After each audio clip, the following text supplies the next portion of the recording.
Catalyst Power is an energy supplier. We supply our customers from two sources, from the market and from equipment that we develop, build, own, and operate at their premises.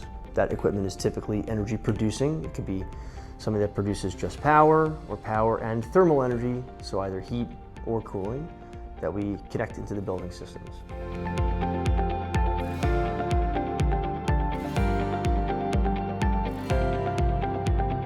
We focus on middle market commercial and industrial customers, so they're usually defined best by what they aren't rather than what they are, and those are the folks that are not necessarily sophisticated in their energy procurement because they just don't have the bandwidth. They run a business, they do whatever it is that they do all day long.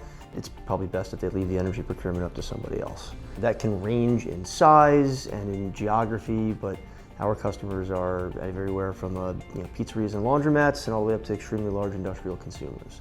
But the problem that we found, and the reason why we started Catalyst Power, is that an individual business owner with a factory in upstate New York might have more options for renewable supply or distributed generation or regular retail electricity and gas at their home than they do for their business.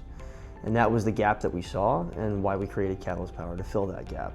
We picked the particular geography that we work in, the northeastern quadrant of the US, because of a confluence of a couple of factors. High prices. This is the consuming area. This is the end of the line for gas and for where most of the population-weighted energy consumption is in America. Relatively conducive policy for distributed generation and renewable energy deployment, and just regular way deregulation for electricity and natural gas. That way we could be a one-stop shop for a customer and occupy all of their needs, all of their gaps when it comes to energy consumption.